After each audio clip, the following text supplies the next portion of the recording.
ही बघून मला असं वाटतंय की माझ्या राणीला सासर नाही स्वर्गच मिळालंय तुमच्या रूपाने आबासाहेब. स्वर्गापेक्षा सुंदर आहे तुमची राणी.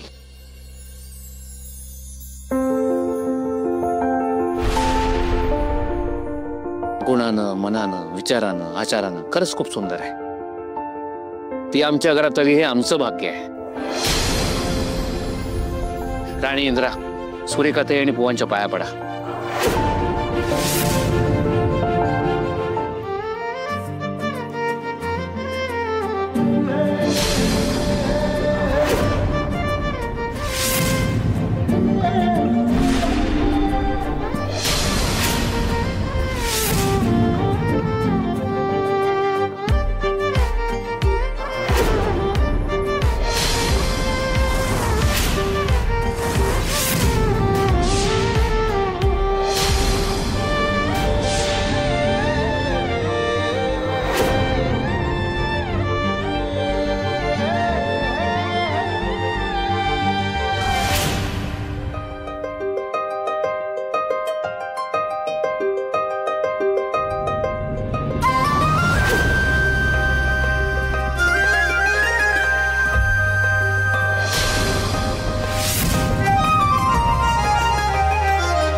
आणि अजून माहेरी राहायचंय का?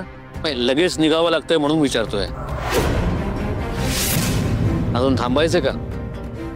मी सांगतो याला. त्याच्याकडे काय बघतेस? तुमचं काही वेगळं बोलणं झालंय का? आबांना प्रत्येक वेळी नको तिथे चांगुलपणा दाखवायचा असतो. आता पुन्हा ही बिंडोक राणी डोकं चालवणार आणि मला तोंडावर पाडणार. अरे नाही आबा, तसं काय नाही. मी येते घरी. नक्की? हो. ठीक आहे. बरं चला निघूया का आता? चला निघूया. इंद्रज साहेबांना आपल्या राणीची लय सवय झाली वाटतं. लगेच घेऊन जायला आलात. आपली राणी बी लगेच रमली इंद्रा सरांच्या घरात. एका पायावर परत जायला निघाली. याला म्हणतात नवरा बायकोचं प्रेम.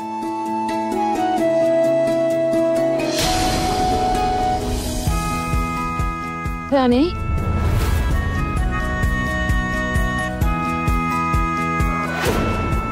काळजी घे बाय.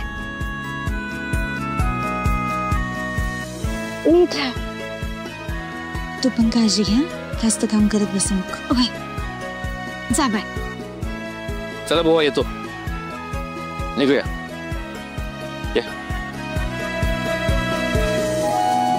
चलो बघ.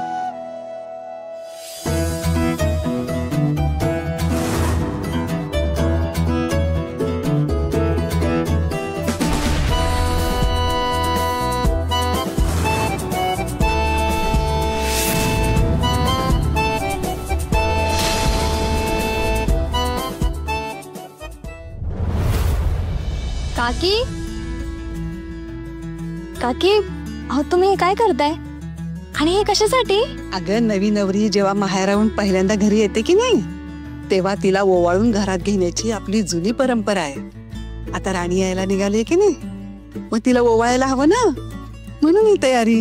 हो करेक्ट आहे काकी तुमचं. राणीला किमान आपण तरी या घरात स्पेशल फील करून दिलं पाहिजे ना. खरंय ग. अगं तिला छान वाटावं म्हणून आपण लाख प्रयत्न करू ग. पण चिकू, मला वेगळंच टेन्शन आलंय ग. नाही म्हणजे लवकर का आलीस, तू पांढऱ्या पायाची चालती हो, असं काही म्हणून मालतीने तिचा अपमान नको करायला ग. हो काकी, असं काहीच नाही होणार. कशावरून? कारण ना मम्माने दादूला सांगून राणीला लवकर घरी बोलावून घेतलंय. काय सांगतेस काय? अगं पण मालतीने का लवकर बोलून घेतलं असेल तिला? ते मला माहित नाही, पण फोनवर दादूशी बोलणं झालं होतं माझ्यासमोर. बरं झालं बाई. मला आता असं वाटतंय ना, इंद्रास राणी विषयीचं तिचं मत हळूहळू बदलेल बघ. शक्यच नाही.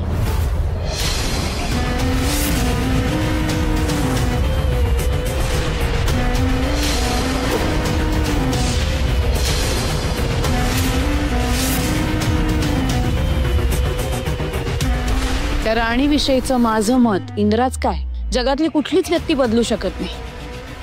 आणि मुळात एखाद्या व्यक्तीविषयीचं आपलं मत बदलण्यासाठी त्या व्यक्तीची तेवढी पात्रता असावी लागते.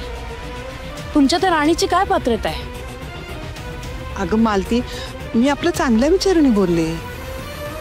तुमचे चांगले विचार तुमच्याकडेच ठेवा वहिनी, आणि कृपा करून कुठल्याही गोड गैरसमजात जगू नका.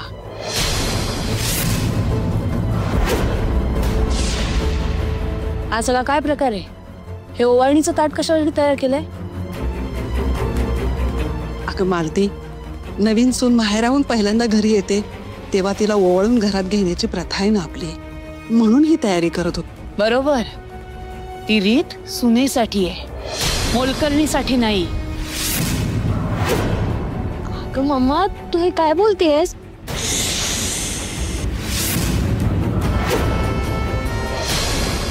शांत बसायचं, अजिबात पुढे पुढे बोलायचं नाही. नाही तर आठवतं ना काय होतं?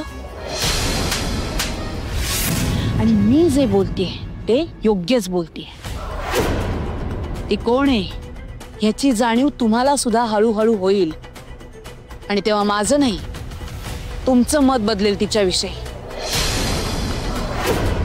आणि हो, ती पोरगी ओवाळायच्या लायकीची नाही, ओवाळून टाकण्याच्या लायकीची आहे.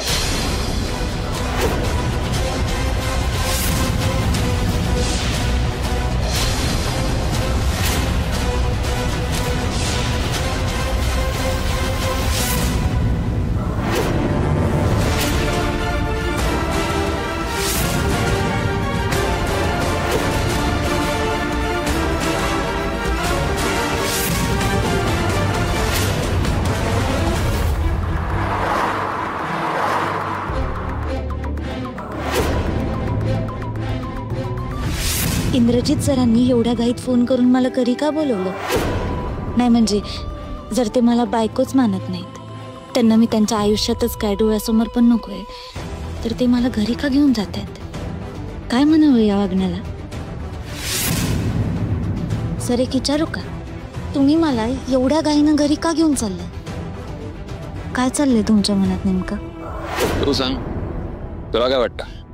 काय असेल माझ्या मनात? तुमच्या मनात काय चाललंय हे जर कळालं असतं ना, तर गोष्टी एवढ्या पुढपर्यंत गेल्याच नसत्या. तुम्ही भोल्यावर चढला, मी भोल्यावर उतरली असते. होता का ऑप्शन तुझ्याकडे?